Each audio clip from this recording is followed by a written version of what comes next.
Hello everyone, good morning. কেমন আছো সবাই? আশা করি সবাই খুব ভালো আছো। মন্দিরাস ব্লগসের আরেকটি ব্লগে সবাইকে স্বাগত জানাই।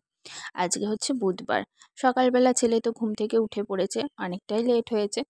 তো ও ঘুম থেকে উঠে পড়ার পর আমি ওকে একটুখানি এখন খাওয়াচ্ছি। আর ও কেমন শুয়ে গেছে দেখো, শুয়ে শুয়ে খাচ্ছে টিভি দেখতে দেখতে। আর ওকে আমাকে এইভাবেই শুয়ে শুয়েই খাওয়াতে হচ্ছে। উঠে বসিয়েছিলাম কিন্তু ও খাবে না বসে বসে, শুয়ে শুয়ে খাচ্ছে। তো যেহেতু মুড়িটা গুঁড়ো করা আছে ওই জন্য খাওয়াতে কোনো অসুবিধে হচ্ছে না। তো ওকে খাইয়ে নিলাম, খাইয়ে নিয়ে নিচে এলাম। নিচে এসে এবারে রান্না করব একটুখানি। তো অ্যাকচুয়ালি জানো তো আমার শাশুড়ি মা সব রান্নাই করে দেন। তো আমি যখন যেদিন আর কি আমাদের বাড়িতে মাছ, মাংস, ডিম এসব কিছু হয় সেদিন আমি রান্না করি। আর যত নিরামিষি কিছু রান্না হয় সেগুলো আমার শাশুড়ি মা করে দেন ওইদিকে।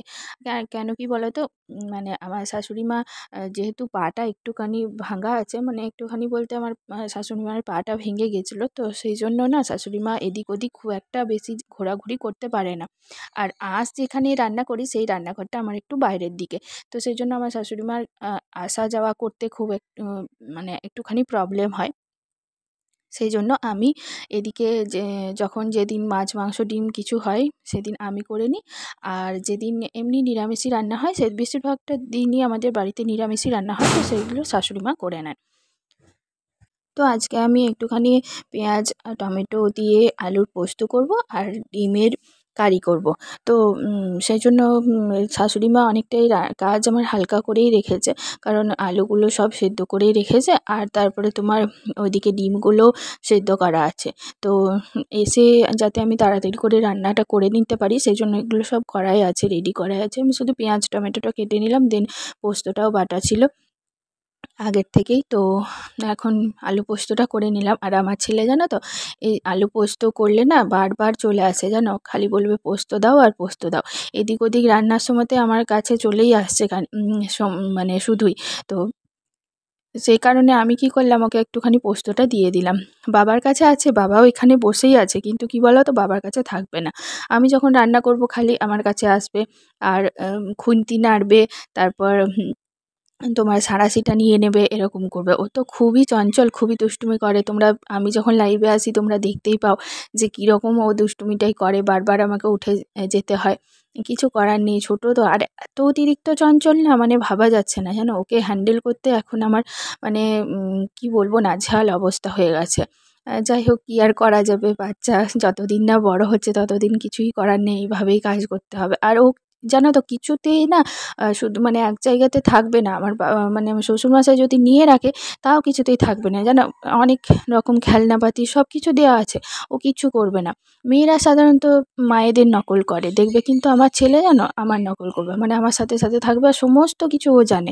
কোথায় কি করব, কখন কি করব, কোনটার পর কোনটা দেব, কোনটার পর কোন কাজটা করব, সব কিছু জানে। মানে সব কিছু ওর দেখা যায় আর সব কিছু ওর করা যায়। একবার যে জিনিসটা দেখে নেবে সেই জিনিসটা সহজে কোনো দিনও ভুলবে না। তো ও সমস্ত কিছুটা দেখতে থাকে আর সমস্ত কিছু জিনিস ওর একদম মনে থেকে যায়।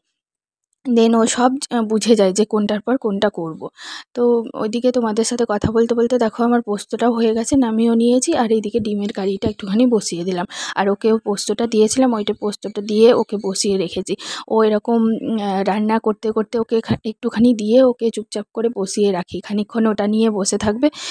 এইটুকু পোস্ত দিয়েছি, ওতেই তোমার একটা চামচ নিয়েছে, চামচ দিয়ে দিয়ে খাচ্ছে। আর ওদিকে টমেটো আর পেঁয়াজগুলো যখনই উঠছে ওর চামচে তখনই ওগুলো বাবাকে দিয়ে দিচ্ছে জানো। আর আলুগুলো খাচ্ছে ও শুধু। তো যাই হোক, তোমার আলু খেতে ও খুব ভালোবাসে জানো তো। তো ভাত, আলু এসব খেতেও খুব ভালোবাসে। তো ওই জন্য খাচ্ছে, আমি ওই জন্য দিয়েও দিলাম। আর ডিমের কারিটা বসিয়ে দিলাম, একটুখানি মশলা টশলা দিয়েছিলাম আর বাবাকে বলেছিলাম একটাখানি ডিমের কারির একটা মশলা আনতে, তো সেটাও দিয়ে দিলাম, একটুখানি টেস্টটা ভালো হবে। আর ডিমগুলো একটুখানি মাঝখানটায় কেটে কেটে দিচ্ছি জানো তো, মানে একটুখানি জাস্ট, যাতে কী হবে বলো তো, নুন টুন ডিমের ভেতরে একটুখানি ঢুকবে। আর ডিমগুলো জানো তো আমি ভাজলাম না, কারণ সেদ্ধ করার পরে একটুখানি তেলে যদি নেড়ে নেওয়া হয় তাহলে খুব ভালো লাগে জানো তো খেতে। কিন্তু আমার মেয়ে আবার খাবে না, আমার মেয়ে যে কীরকম মেয়ে, বোঝা যায় না যে মানে ও যদি ডিমগুলো ভেজে দিই না তাহলে ও বলবে যে মা আমি খাবো না। তো আবার ওরটা রেখে আবার সবার জন্য মানে ওর রাখা, ওর ভাইয়েরও রাখা, সবার অত রাখার থেকে একেবারে আর ভাজলাম না, একবারেই হয়ে গেছে। চলো আমার ডিমের কারিটাও হয়ে গেছে, আর মা ওদিকে রান্না করেই নিয়েছে, শুধু এইটুকুই আমার করার ছিল। তো আজকে রান্নাটাও কমপ্লিট হয়ে গেছে। লিখো লিখো এ বি, বলো লিখে বলো এ বি,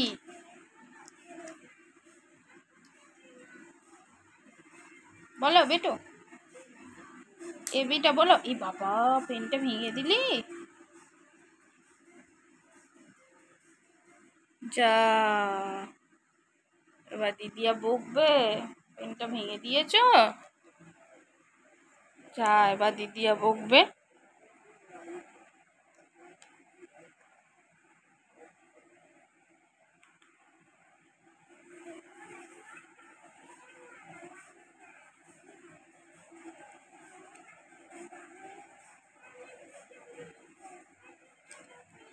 লাগাতে পারছো না, এটা তো ভেঙে গেছে, আর হবে না, আর হবে না।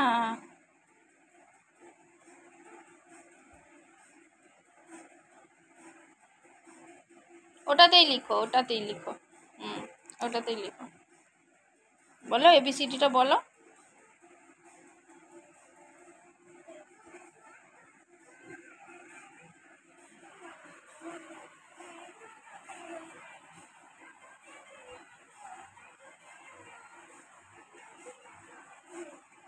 ওটা ছেড়ে দাও, ওটা আর হবে না, ওটা আর হবে না, ছেড়ে দাও, অন্যটাই লিখো।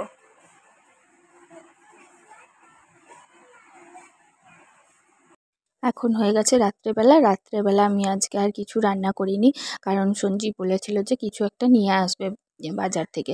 তো সেই জন্য রাত্রেবেলা কিছু রান্না করলাম না। তো আজকে চিলি চিকেন নিয়ে এসেছে, তো সেটাই এখন দিয়ে দিচ্ছি। রাত্রেবেলা আমরা সবাই মিলে এখন খেয়ে নেব। তো সবাইকে দিয়ে দিলাম, আর আজকে ওপরেই খেতে বসে গেছি, কারণ বাবা দেখলাম যে ঘুমিয়ে পড়েছে। তো বাবাকে আর ডিস্টার্ব করলাম না, কারণ ছেলেকে ধরতে গেলে ও থাকবেও না, আমাদের কাছে সেই চলে আসবে। তো ওই জন্য নিচে আর গেলাম না, ওপরেই খাবার নিয়ে চলে এসেছি। দেন আমরা এখন সবাই মিলে খেতে বসে যাচ্ছি। আর ও দেখো বসে পড়েছে, অলরেডি বসে গেছে ও খেতে। যাই হোক, চলো আমরাও খেয়ে নিই, আর ব্লগটা এখানেই শেষ করে দিচ্ছি আজকের মতো। আমার ব্লগ যদি তোমাদের দেখতে ভালো লেগে থাকে অবশ্যই করে সাবস্ক্রাইব করে দিও চ্যানেলটাকে, লাইক করে দিও, কমেন্ট করে জানিও আমাকে আমার ব্লগ তোমাদের কেমন লাগছে। চ্যানেলে নতুন হয়ে থাকলে প্লিজ চ্যানেলটিকে সাবস্ক্রাইব করে দিয়ে আমার পাশে থেকো। চলো আজকের মতো টাটা বাই বাই, দেখা হচ্ছে পরে একটি ব্লগে তোমাদের সাথে।